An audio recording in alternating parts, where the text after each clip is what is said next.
Welcome to History Dreamer. Today we will learn about the peasants movement in India. What were the causes and how the peasants they fought against the Britishers and how they removed themselves from the clutches of British autonomy and heavy taxation. Let's start peasantry under colonialism. It is a very important note from Spectrum book that is very important for all the students for competitive examinations and also all the honor students of plus 3. This topic is coming under also 6th semester and also elective 2 paper. Let's start. What are the causes? कौन सा कारण था जिस कारण की वजह से वो लोग ब्रिटिश के अगेंस्ट में फाइट किए. What were the causes? First cause was colonial economic policies. Economic policies of Britishers was so harsh. बहुत कठिनदायक थी जो कि जो पीजान्स थे उनको ऊपर इम्प्लीमेंट किया जाता था और वो लोग टैक्स देने में बहुत दिक्कत होता था उन लोगों को और बहुत कुछ नेचुरल कैलामिटीज़ भी रहता था. फिक्सेशन था उनका टैक्सेशन में और बहुत सारे इश्यूज़ के बावजूद भी वो लोग बहुत कुछ टैक्स देते थे. उनका इकोनॉमिक पॉलिसी बहुत हार्श था. और सेकेंड होता है ruin of the handicrafts leading to overcrowding the land. जैसे कि हैंडीक्राफ्ट्स था जो कि हम लोग बोलते हैं कि ब्रिटिश इंडिया में जब हमारा जो इंग्लैंड है, इंग्लैंड में industrialisation in England leads to deindustrialisation in India. भारत में वहाँ पे जो इंडस्ट्रियलाइजेशन जब हुआ तो भारत में डी इंडस्ट्रियलाइजेशन स्टार्ट हो गया. कैसे ना? Deindustrialisation means deindustrialisation of handicrafts. जो हैंडमेड चीज़ था वो हैंडमेड का वैल्यू कमते गया. क्यों ना? वहाँ पे जो सस्ता जो भी चीज़ था फैक्ट्री में बना और वो कच्चा माल यहाँ से बाहर भारत से गया, वहाँ पे जाके उसका लेबर भी हमारा इंडिया से मिला उनको. उसके बाद वो लोग बनाकर उसको बहुत कम रेट में बेचने लगे जिसके वजह से जो हैंडीक्राफ्ट्स था उसका वैल्यू धीरे धीरे कमते लगा. जब कमते लगा जो बेच रहे थे, जो हैंडीक्राफ्ट्स बेच रहे थे वो क्या कहना वो ये जॉब को छोड़कर वो लोग जाके लैंड में अपना टाइम ज़्यादा से ज़्यादा देने लगे और वो लोग कृषक बन गए. तो इसके वजह से over crowding of the land start हो गया. तो उसमें भी दिक्कत हुआ. लोग समझ गए कि एक्चुअली पीजान्स का प्रॉब्लम्स क्या है, पीजान्स को कैसे टैक्सेशन कलेक्शन किया जाता है और मजबूरी से वो लोग कैसे पीजान्स बनते हैं. It was also main cause of peasants movement. And third was the new land revenue system. New land revenue system was also introduced by the Britishers and heavy taxation was made by the British government and they were unable to pay to their own satisfaction. अपने satisfaction के हिसाब में उनको बहुत heavy देना पड़ता था और जिसकी वजह से उन लोगों का भी पर्सनल इश्यूज आ जाता था, फैमिली प्रॉब्लम आ जाता था. तो ये भी एक बहुत बड़ा कॉज था. जैसे कि हमारा परमानेंट सेटलमेंट हो, रवैतवारी सेटलमेंट हो और महलवारी सेटलमेंट है, उसको इंट्रोड्यूस करके वो लोग जितना सारा एक्सट्रैक्शन किए थे मनी, वैसे ही इन लोगों का land revenue policies was so harsh and it was suppressive. बहुत सप्रेसिव था और इट वाज जो बोलते हैं ना overloaded.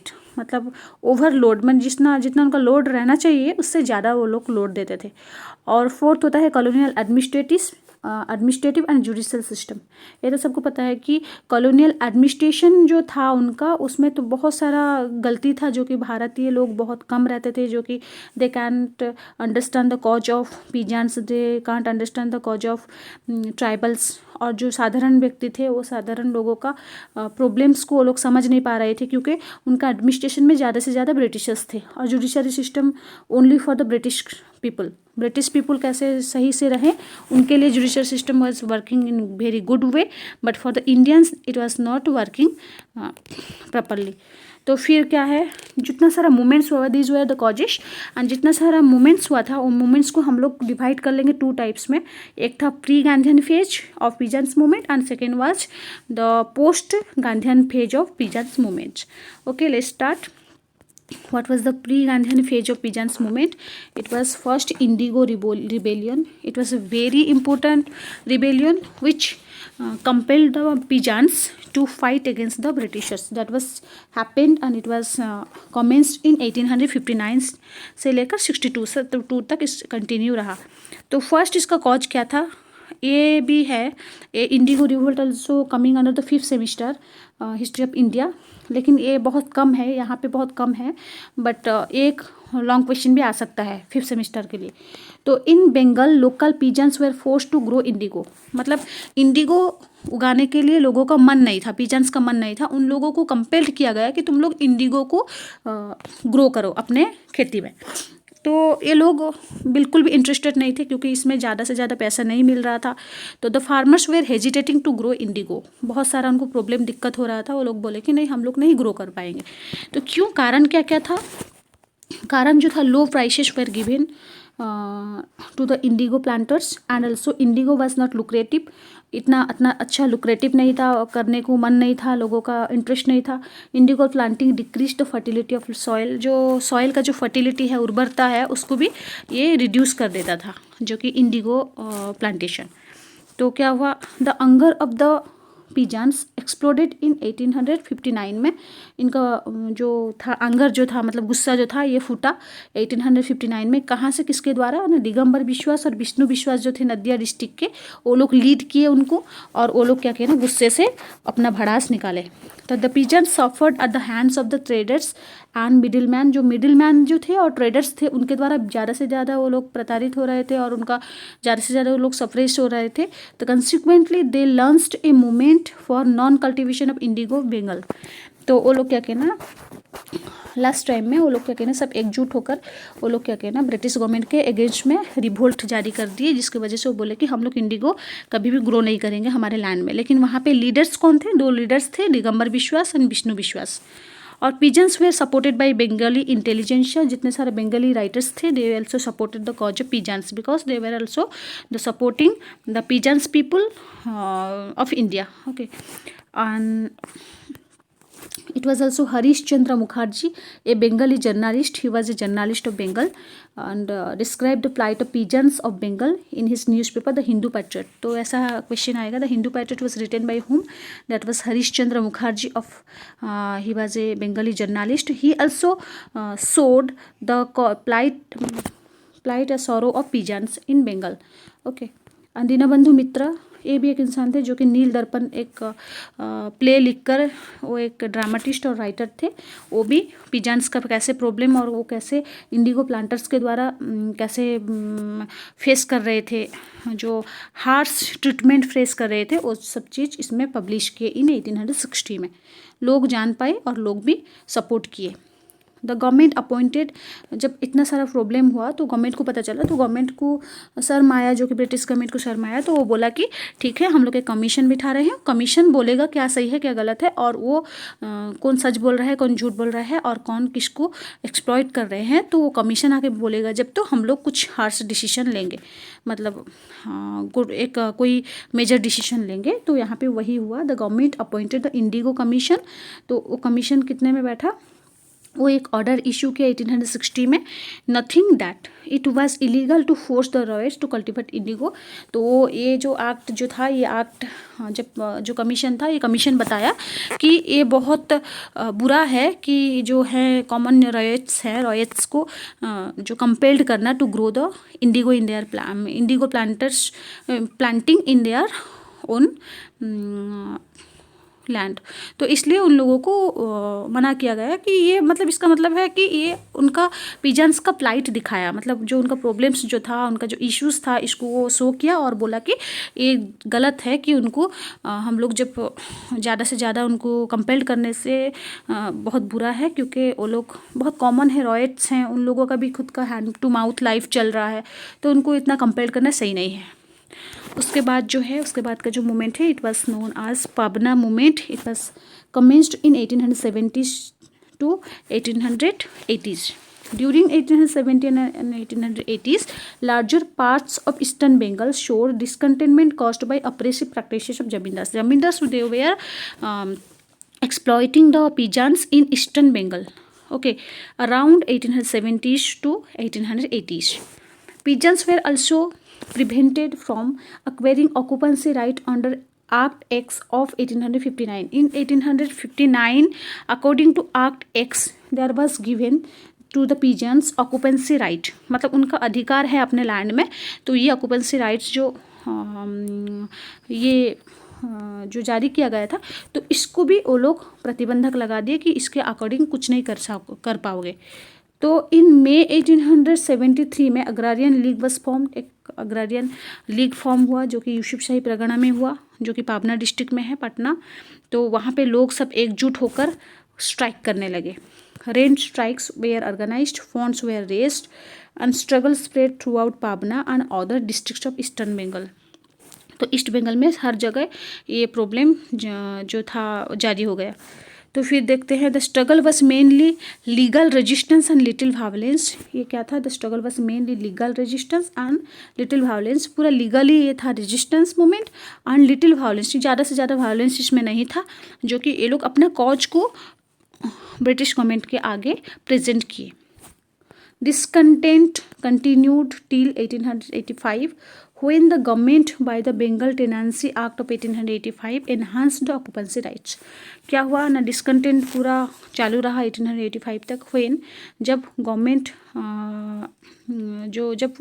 By the Bengal tenancy act के जरिए से एनहांस्ड किया कि ऑक्यूपेंसी राइट्स को। उसका the struggle was supported by Bankim Chandra Chatterjee, R C. Dutta and Indian association, जो कि अंडर सुरेंद्रनाथ बनर्जी था। ये लोग भी सपोर्ट किए पाबना मूवमेंट को। तो फिर देखते हैं डेक्कन रायट्स, जो कि 1875 में हुआ था। The Deccan pigeons uprising was directed mainly against the excesses of collection by Marwari and Gujarati money lenders. जो मारवाड़ी वाले और गुजराती मनी लेंडर्स थे, they were exploiting the Deccan peasants। तो the condition had worsened due to the crash in cotton prices after the end of American Civil War। जब American civil वार हुआ 1864 में, after that the America was the treaty was signed between America and England and England was compelled to give them, जो America को कुछ ton के आकार में cotton देगा।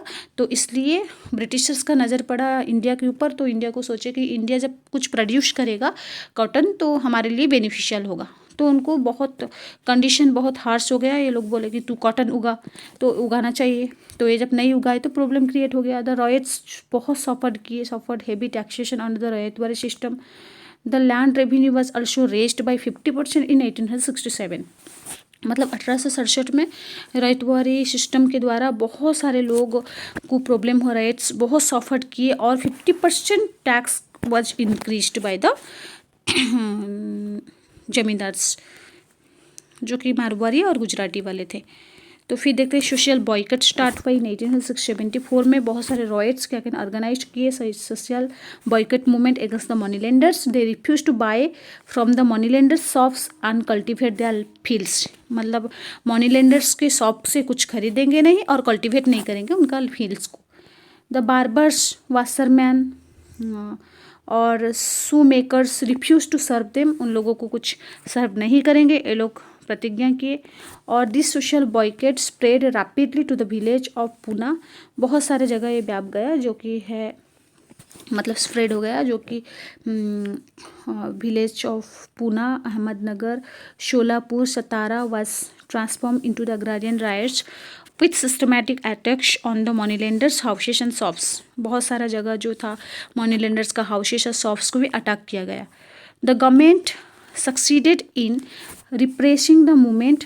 गवर्नमेंट बहुत आराम से सप्रेस किया जो मूवमेंट था। आज conciliatory measure the Deccan agriculturalist relief act was passed in 1879 में। 1879 में एक एक्ट पास किया। According to that act the peasants were given more benefits and also agricultural relief act was passed in 1879। It is also objective type of question. This time also the modern nationalist intelligentsia of Maharashtra supported the peasants' cause. It is known from above discussions that all the intelligentsia of all sides where this kind of peasant movements are occurred, all the people they were supporting to the cause of peasants. And the Kishan Sabha movement, it was also after the 1857 revolt, the Awadh taluqdars had got back their lands। 1857 के बाद जो अवध के जो तालुकदार थे उनको tribal जो उनका lands का अधिकार उनको मिल गया। तो उसके बाद उन लोग क्या किए ना, दूसरे को जो लोअर सेक्शन के पीजान्स थे उनको एक्सप्लॉइट करना स्टार्ट कर दिया। Majority of cultivators were subjected to high rents, बहुत सारा रेंट्स देना पड़ता था।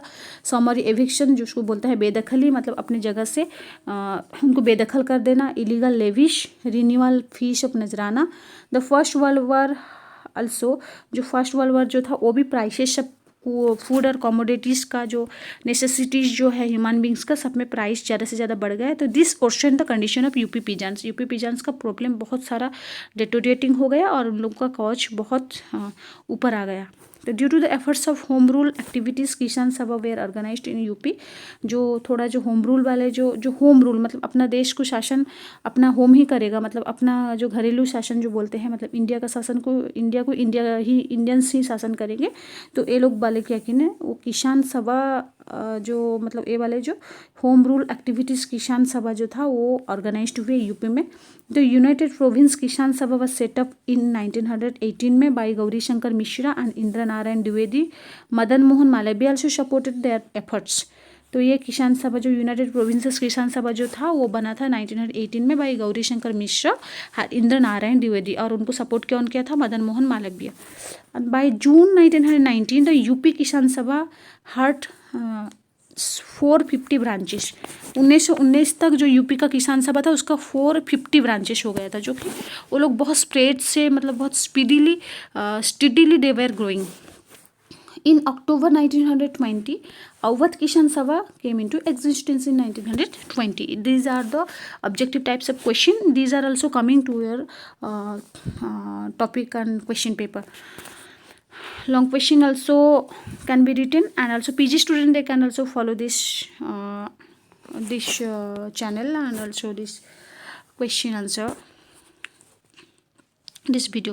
Okay, 20th century Pijan movement, that is Gandhian phase. After the post Gandhian, this can be called as post Gandhian phase of Pijan movement, that was first started as Champaran Satyagraha. As you know, the Mahatma Gandhi who led the Champaran Satyagraha in 1917. The peasantry on the indigo plantations in the Champaran district of Bihar was excessively oppressed by the European planters and compelled to grow indigo at least 320 of their land and sell it at the prices fixed by the planters. तो ये जो थे British planters, वो लोग क्या कहना भारतीय जो पिजान्स थे उन लोगों को कंपेल्ड किए कि तुम ग्रो करो अपना इंडिगो, और कितने में ना 3 काठिया सिस्टम मतलब 3/20 में, और क्या करें उन्हें बेचो इसको फिक्स्ड प्राइसेस में, जो कि प्लांटर्स के द्वारा जो फिक्स हुआ होगा। तो ये बहुत तकलीफ मतलब बहुत सारा तकलीफ दिया उन लोगों को, जो कि बहुत मेहनती थे, लेकिन उनको मेहनत के हिसाब से उन लोगों को पैसा नहीं मिला। और इन 1917 में Mahatma Gandhi reached Champaran and began to conduct the detailed inquiry into the condition of the peasantry, and he also found some problems and plight of peasantry came to his eyes, and he defied the orders and district officials for leaving the Champaran. तो वो क्या कहना जो orders जो था जो कि district officials के द्वारा, उसको भी चंपारण को छोड़ने के लिए जो ऑर्डर्स था उसको भी वो डिफाइड किए, बोले कि नहीं ये it should not be implemented और we should not also obey the order of district officials. In 1917 में the government appointed an inquiry committee with Gandhi ji as one of the members, तो to see the plight of peasantry. If they will find the plight of peasantry, there should be some measures will be taken for the beneficial of peasants. It was also done, and it was also happened after the enactment of the Champaran Agrarian Act in 1918. After the inquiry of the commission, freed the tenants from the special imports levied by the indigo planters. तो indigo planters के द्वारा जो impose किया गया था taxes, तो उससे free हो गए according to Champaran agrarian act of 1918. There was another agitation in Kheda. It is also known as Kheda Satyagraha in 1918. It was chiefly directed against the government. In 1918, the crops failed in the Kheda district of Gujarat, but the government refused to remit land revenue and insisted on its full collection. यहाँ पे क्या हुआ, 1918 में crops fail हो गया, जो कि कुछ नेचुरल कैलामिटीज़ के हिसाब से कि कुछ एनवायरमेंटल इशू के माध्यम से। तो ये क्या हुआ, जब क्रॉप्स फेल हो गया तो गवर्नमेंट बोला कि जो कुछ भी रिमिट नहीं करेगा, मतलब उनका जो टैक्स कलेक्शन जो है, रेवेन्यूज़ है जो इंट्रोड्यूस हुआ है बाय द गवर्नमेंट, तो उसको उसमें टैक्स कुछ भी रिमिट नहीं करेगा, कम नहीं करेगा, तो फुल कलेक्शन करेगा। तो इसकी वजह से Gandhi ji along Sardar Vallabh Bhai Patel supported the peasants and advised them to withhold payment of revenues till their demand for its remission was met. तो बोले कि जब तक ये लोग रेमिट नहीं कर रहे हैं तुम्हारा इसको, तो तुम्हारा कॉज को छोड़ो मत, और वहाँ पे एडवाइज किए कि तुम लोग पेमेंट को वैसे ही हाथ में रखो, उनको दो मत, जब तक वो लोग उनको जब मना नहीं कर रहे हैं कि रेमिट नहीं कर रहे हैं तुम्हारा टैक्सेशन को, तब तक पेमेंट मत करो। तो तब सत्याग्रह लास्टेड टिल जून 1918 तक ये पूरा कंटिन्यू रहा। The government considered the demands of the peasants. Later on उनको पीजेंट्स को रेमिट कर दिया गया। फिर देखते Eka movement. Eka movement means united movement. In the end of 1921 का शेष में peasant discontent suppressed in some northern district of united provinces Hardoi, Bahraich, Sitapur. यहाँ पे एका मूवमेंट स्टार्ट हुआ। द इश्यूज क्या क्या था, 50% higher than the recorded rates, जो जितना उनका रिकॉर्ड रेट था उससे 50% और भी बढ़ा दिए। ऑपरेशन ऑफ द ठेकेदार in charge of revenue collection करने के लिए ऑपरेशन ऑफ ठेकेदार का बहुत बढ़ गया। और ऑपरेशन मतलब वो लोग को बहुत अत्याचार करने लगे, एक्सप्लॉयटेशन करने लगे। प्रैक्टिस ऑफ शेयर रेंट्स भी पूरा शेयरिंग, जो शेयर मतलब शेयर करके रेंट्स देना, तो वो भी कंटिन्यू रहा, जो कि उन लोगों को बहुत प्रॉब्लम व दिक्कत क्रिएट किया, जिस वजह से वो लोग एक साथ होकर एकजुट होकर द मीटिंग्स ऑफ द एका unity movement involve the symbolic religious rituals, मतलब कुछ डिसीजन लिए कि कुछ हम लोग करेंगे जो कि ब्रिटिश गवर्नमेंट के अगेंस्ट में। दैट्स वाई क्या क्या सब डिसीजन लिए। The first decision was the pay only the recorded rent but would not पे इट ऑन टाइम। वुड पे इट ऑन टाइम, वो लोग टाइम में देंगे, बट टैक्सेस का टाइम में देंगे, लेकिन रिकॉर्डेड वाला जो रिकॉर्डेड रेंट है उससे ज़्यादा नहीं। और नॉट लीव व्हेन एविक्टेड, मतलब उनको जब एविक्ट कर दिया जाएगा कि जगह से जब बेदखल कर दिया जाएगा तो हम लोग को जगह नहीं छोड़ेंगे। Refuse to do forced labour, जो हमको फोर्सली लेबर करा रहे हैं हम लोग को काम नहीं करेंगे। Give no help to criminals, जो उनके क्रिमिनल्स लोग हैं उन लोगों को हम लोग सपोर्ट नहीं करेंगे। Abide by panchayat decisions, panchayat का जो डिसीजन होगा वो डिसीजन को हम लोग बांध के रखेंगे, मतलब वो डिसीजन के साथ चलेंगे, क्योंकि वो जो पंचायत वाले जो थे वो लोग सब पीजेंट्स थे। तो फिर देखते हैं the grass root leadership of Eka movement का कौन ग्रास रूट से लीडरशिप लिया था, वो था मदारी पाशी।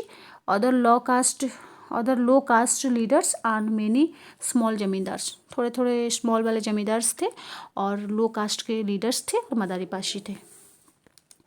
The Mopla Rebellion, it was commenced in 1921. The Moplas were Muslim tenants inhabiting the Malabar region where the most of the landlords were Hindus.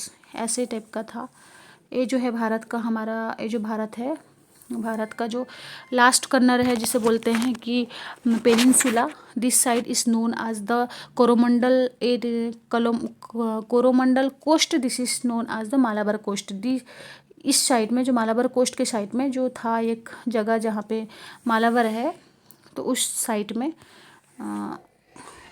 में यहाँ पे हिंदू लोग जो थे, बहुत सारे लैंडलॉर्ड्स जो थे हिंदू थे, और यहाँ के जो लोग जो थे टेनेंट्स थे वो तो मुस्लिम थे।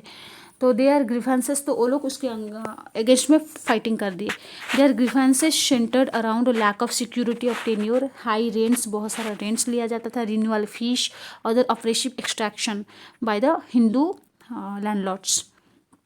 The Moplah movement merged with the ongoing Khilafat agitation, तो खिलाफत एजिटेशन जो था उस टाइम में खिलाफत मूवमेंट भी चला था, तो खिलाफत मूवमेंट के साथ ये लोग मिल गए, इनका कॉज भी मिल गया। मोफला वाला जो मालावर में जो मुस्लिम्स थे उन लोगों का कॉज खिलाफत एजिटेशन के साथ शामिल हो गया।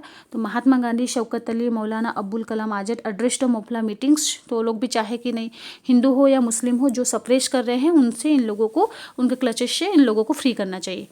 तो many Hindus were seen by the Moplahs to be helping the British authorities, बहुत सारे हिंदू जो कि ब्रिटिश अथॉरिटीज़ को सपोर्ट कर रहे थे अगेंस्ट द हिंदू। तो इस टाइम में क्या हुआ, the Hindu government and anti landlord movement awkward communal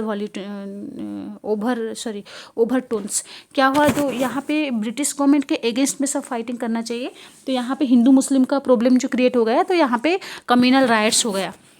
मतलब इनका जो कॉज था वो कम्युनल की तरफ चला गया, क्योंकि बहुत सारे Hindus they were supporting to British government. Commercialisation isolated the Moplahs from the Khilafat non cooperation movement, sorry communalisation, मतलब ये जो कम्युनलाइजेशन जो जब दिखा तो ये पूरा सबको आइसोलेटेड कर दिया खिलाफत से और नॉन कोऑपरेशन मूवमेंट से, क्योंकि non cooperation movements was led by the Mahatma Gandhi and most of the Hindus were supporting to the non cooperation movement and Khilafat agitation was supported by the Muslims, that's why it was separated from each other due to the communalisation of Mofla movement. And also the movement was called off by December 1921, मतलब bye 1921 में ये complete हो गया, मतलब इसको called off कर दिया गया, कैंसल्ड कर दिया गया। और बरदोली सत्याग्रह it was commenced in 1928, enhancement of land revenue by 30% of the Bardoli district of Gujarat by the British government led to the organization of a no revenue campaign by the Bardoli peasants under the leadership of Vallabh Bhai Patel. Vallabh Bhai Patel के leadership में बहुत सारे पीजांस थे जो बरदोली से belong करते थे, वो लोग क्या कहना, जो 30% रेवेन्यू का जब बढ़ा, 30% रेवेन्यू जब बढ़ गया तो इंक्रीज हो गया, तो कहाँ किसके द्वारा इंक्रीज किया गया, ब्रिटिश गवर्नमेंट के द्वारा। तो उसके अगेंस्ट में सरदार वल्लभ भाई पटेल के लीडरशिप के अंडर में बहुत सारे बरदोली के पीजांस जो थे वो लोग स्ट्राइक कर दिए। तो एक वुमेन जो थी वहाँ की बरदोली की, तो वो वल्लभ भाई पटेल को सरदार का टाइटल दिए। तो फिर unsuccessful attempts of the British to suppress the movement by large scale attachment of the cattle and land resulted in the appointment of the inquiry committee। बहुत सारे लोग इसमें शामिल थे जिसकी वजह से सरदार वल्लभ भाई पटेल को सरदार का टाइटल दिया गया, क्योंकि वो पूरा अच्छे से लीडरशिप ले रहे थे और जो पीजांस जो थे उनका कॉज को समझ रहे थे, इसलिए ब्रिटिश गवर्नमेंट भी अनसक्सेसफुल हो गया टू सप्रेस देम, उनको सप्रेस कर नहीं पाया था। इंक्वायरी कमेटी बैठा तो इंक्वायरी कमेटी जो कंक्लूजन में आया वो बोला the increase had been unjustified and reduce the enhancement of the taxation. तो वो बोला कि जो टैक्सेशन को एनहांस किया गया है तो उसको रिड्यूस करो, और ये जो एनहांसमेंट जो है इंक्रीज जो किया गया है ये अनजस्टिफाइड है और उसको रोको। तो ये एक इंक्वायरी कमेटी का सजेशन था। उसके बाद देखते हैं हम लोग ऑल इंडिया किसान कांग्रेस। उसके बाद ऑल इंडिया किसान कांग्रेस बैठा। This Sabha was founded in Lucknow in April 1936 में बैठा, जिसके जो फाउंडर थे Swami Sahajanand Saraswati as the president. NG Ranga जो थे वो थे जनरल सेक्रेटरी। एग्जाम में आता है कि ऑल इंडिया किसान सभा कांग्रेस कहाँ बैठा था, लखनऊ में। कब बैठा था, 1936 में। और किसके द्वारा बैठा था, कौन उसके प्रेसिडेंट थे, स्वामी सहजानंद सरस्वती। एंड प्रेसिडेंट जो उसके जो जनरल सेक्रेटरी थे वो कौन थे, NG रंगा थे। उसके बाद ऑल इंडिया किसान सभा जो था Congress held their sessions in Faizpur in 1936 में। कहाँ पे वो सेशंस किए थे ना, फैजापुर में। तो फिर देखते हैं the Congress manifesto for the 1937 में provincial election was strongly influenced by all India किसान सभा। जो 1937 का जो इलेक्शन था वो पूरा directly it was influenced by all India किसान सभा एजेंडे के द्वारा प्रभावित था। Rise of peasants organization, there was a lot of peasant organization who were supporting the cause of peasants, and it was very important that to know that in 1920 and 1940 peasant organization arose around 1922-1940. It was the peasant organization arose. The first organization founded was the Bihar Provincial Kisan Sabha in 1929. 1929 में first organisation जो था वो बैठा था, जिसको Bihar provincial किसान सभा बोला जाता है।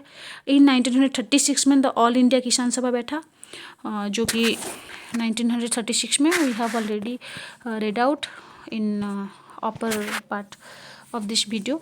And in 1936 में the Lucknow session of the Congress was also conducted in 1936. All India Kisan Sabha was formed with the Sahajananda as its president and Ranga was its general secretary, and it later issued एक किसान manifesto एक बनाया जो कि demanded किया abolition of zamindari and occupancy rights for all tenants. मतलब ये demand किया कि जमींदारी सिस्टम को पूरा अबोलिश करो और occupancy rights should be implemented for all the tenants. This was very interesting video, and I hope this video will be benefited for all the competitive examinations and also honors classes. Thank you for watching this.